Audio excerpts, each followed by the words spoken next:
भगवान पार्श्वनाथ की स्तुति, इसमें ऐसे शब्दों का प्रयोग किया गया है जो उच्चारण में कठिन है लेकिन मधुरता देते हैं। विरोधतश्च विरोधतश्च यो नभश्चरैः स्थिरश्च स्थिरश्च संकटे तड़त तड़त तड़त तड़न निनादकैर भयंकरे। 3 बार तड़ट है, फिर तड़न है। तड़ट तड़ट तड़ट तड़न निनादकैर भयंकरे। निजात्म शुद्ध मंदिरे निजात्म शुद्ध मंदिरे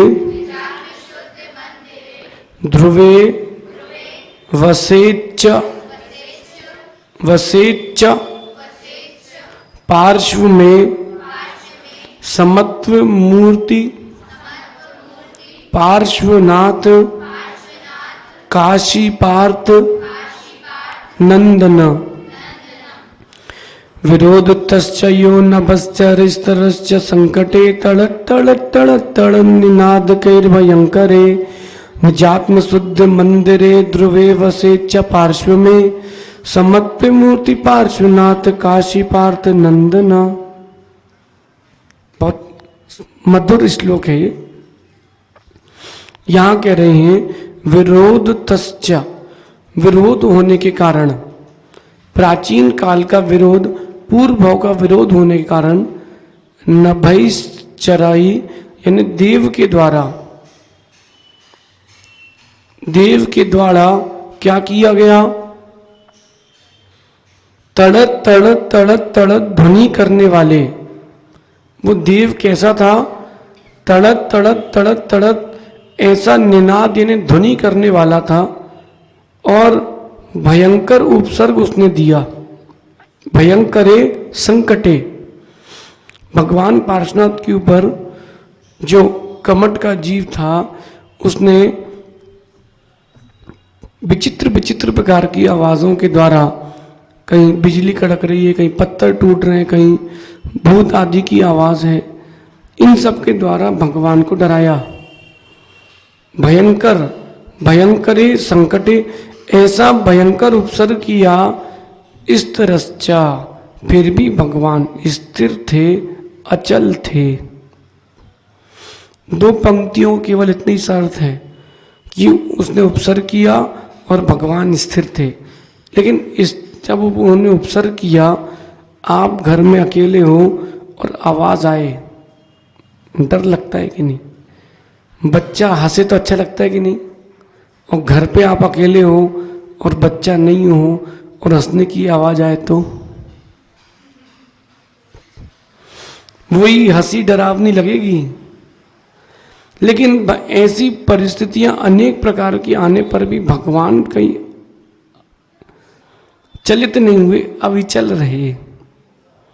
उन्हें किंचित मात्र भी भय उत्पन्न नहीं हुआ। यद्यपि उनके पास, तीर्थंकर के पास इतनी शक्ति होती है कि अगर वो धोखे से फूंक देते, केवल फूंक देते, तो असंख्यात द्वीप समुद्र दूर गिरता हो। तीर्थंकर प्रभु के पास इतनी शक्ति होती है, फिर भी वो डरे नहीं, न उन्होंने उसके ऊपर रोष किया। उन्होंने अपने पूर्वकृत कर्म का उदय मान करके शांति से झेला। ऐसा उपसर्ग होने पर भी जो स्थिर थे और ऐसे समत्व मूर्ति काशी पार्थ, ऐसी समता की मूर्ति पारसनाथ भगवान। काशी पार्थ यानी होता काशी यानी बनारस, पार्थ यानी वहां का राजा, तो काशी के राजा के नंदन यानी पुत्र। काशी पार्थ नंदन यानी बनारस के राजा के, हे बनारस के राजा के पुत्र, हे समता की मूर्ति पारसनाथ स्वामी, हे जिनेन्द्र भगवान, मैं यानी मेरे, ध्रुव यानी शाश्वत, निज आत्म शुद्ध मंदिर रे, मेरे निज आत्मा के शुद्ध मंदिर में आप विराजमान हो। मंदिर जाके क्या बोलते हैं भगवान, आप सदा हमारे हृदय में विराजमान रहे। भाव वही है, शब्दावली बदल गई है कि हे भगवान आपने घोर उपसर्ग सहन किए और घोर उपसर्ग सहन करने के बाद भी स्थिर रहे, ऐसे हे भगवान पारसनाथ आप मेरे हृदय में, कैसे हृदय में, निज आत्मा के शुद्ध मंदिर रूपी हृदय में जो शाश्वत है उसमें सदा विराजमान रहे। ऐसा इस श्लोक का भाव है। इसको याद करना आपको बहुत आनंद आएगा। और बड़े बाबा के सामने खड़े होकर गाना फिर, विरोध तस्यो नभस तरस चरस ससंकटे, तड़त तड़त तड़त तड़न निनाद कैर भयंकरे, निजात्म शुद्ध मंदरे ध्रुवे वसे चपार्श्व में, समत्व मूर्ति पार्श्वनाथ काशी पार्थ नंदन। अर्थ समझ में आ गया ना कि भगवान आपने ऐसा घोर उपसर्ग सहन किया, हम लोग तो थोड़े से दुखों में ही घबरा जाते हैं। आप हमारे हृदय रूपी मंदिर में विराजमान हो ताकि हमारे अंदर भी वो शक्ति आए, ताकि दुखों को हम भी झेल पाए। यहां ध्यान रखना, कोई भी परिस्थिति हो भगवान से कभी सुख के दिन मत मांगना। उल्टा हो गया, नहीं बिल्कुल सही हुआ है। भगवान से कभी सुख के दिन मांगना ही नहीं, क्योंकि आप संसार में हो, सुख तो मिलने वाला है नहीं। भगवान हमको दुख झेलने की शक्ति मिलती रहे। क्या मांगना? हमको दुख झेलने की शक्ति मिलती रहे, क्योंकि सुख तो संसार में है नहीं।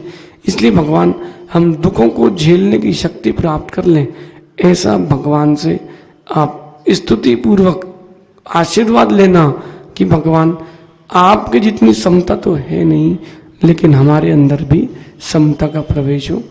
कल अपन भगवान महावीर स्वामी का